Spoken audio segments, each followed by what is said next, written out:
As night falls, the waters of the Ganges glisten under the pale moonlight, like a mirror reflecting the souls of millions who have come to pray, bathe, and immerse themselves in its sacred embrace. But beneath this mystical and revered facade lies a horrifying truth that few dare to confront. The gentle waves that lap against the shore do not just carry the whispers of ancient saints, they conceal unspeakable horrors, drifting corpses, relentless industrial waste, disease-ridden filth, and curses no one dares to name. A river once worshipped as the embodiment of a goddess has now become a living nightmare for those who revere it. Beneath the murky surface, what is truly happening? When faith, life, and industry all pour into the holiest river in India, is there any hope left for salvation? Or have the gods turned their backs, leaving humanity to face an unspeakable reality? The veil of mystery is slowly being lifted. But do you dare step into these waters and witness the truth for yourself? If you enjoy chilling stories and the dark realities hidden behind sacred beliefs, don't forget to subscribe to the channel so you won't miss what comes next. Now let us begin this story today.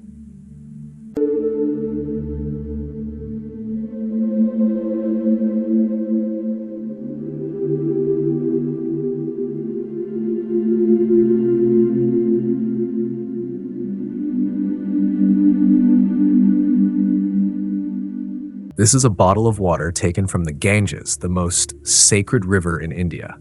However, in reality, it is so polluted that it is beyond imagination.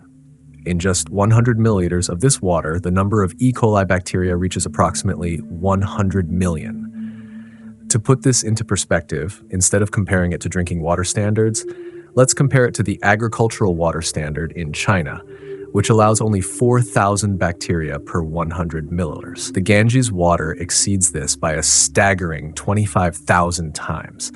A river like this isn't even suitable for irrigating farmland, let alone for bathing or drinking. So, what has caused the Ganges to become so horrifyingly polluted? The first reason is religion. The city of Varanasi, located downstream of the Ganges, is considered the holiest site for Hindus. In their belief, if a person is cremated in Varanasi, they will be cleansed of all sins, and their soul will attain salvation. Each year, approximately 40,000 bodies are cremated here, an average of over 100 bodies per day. The cremation process is remarkably simple and direct.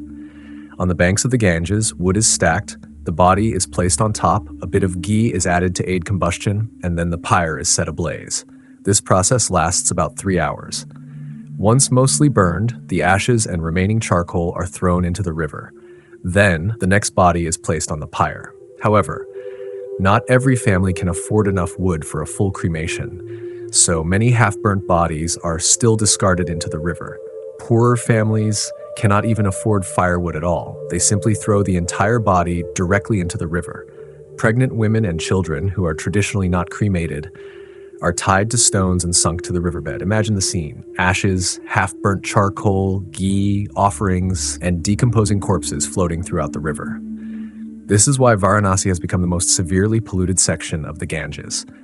Traveling about 100 kilometers upstream from Varanasi, we reach Allahabad, which hosted the Mahakumbh Mela festival in 2025. This is one of the largest Hindu festivals, also known as the Festival of Holy Bathing. During the 45-day festival that year, an estimated 660 million people participated, with over 10 million people bathing in the Ganges each day. With such an enormous crowd, sanitation facilities were vastly insufficient, making open defecation into the river inevitable. As soon as the festival began, the Indian government issued severe warnings that the Ganges water was heavily polluted and unsafe for bathing or drinking. Yet, Indians continued to bathe and drink from the river without hesitation. And it's not just during major festivals. Throughout the year, countless Hindu festivals like Sarachi, Diwali, and Makar Sankranti involve ritual bathing in the Ganges.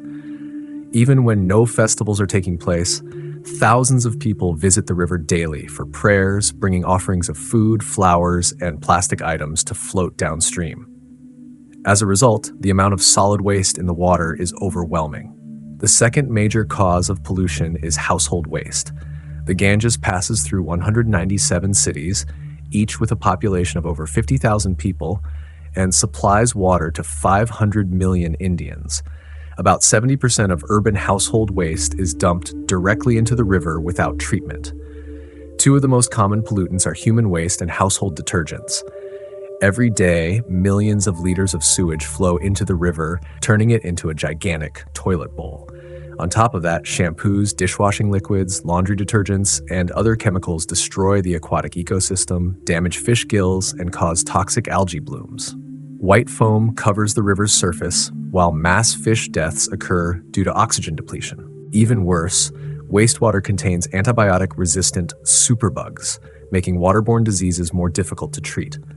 According to unofficial statistics, 70% of diarrhea cases in India are directly linked to the Ganges.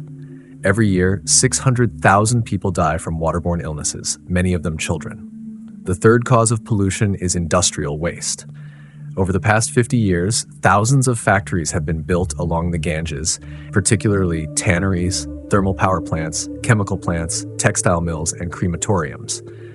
Among them, tanneries and coal power plants are the most concerning. Tanneries release massive amounts of heavy metals and toxic chemicals into the water, most of which are discharged untreated into the river or seep into underground water sources. Coal power plants dump hundreds of thousands of tons of fly ash into the river annually, turning the water black and toxic. In response, the Indian government has launched various projects such as the Ganges Cleanup Campaign and public toilet construction initiatives. However, most of these efforts have failed due to corruption and the deep-rooted mindset of the people. For many, building a toilet inside their home is seen as an insult to the gods. They believe that dirty things should be disposed of in dirty places.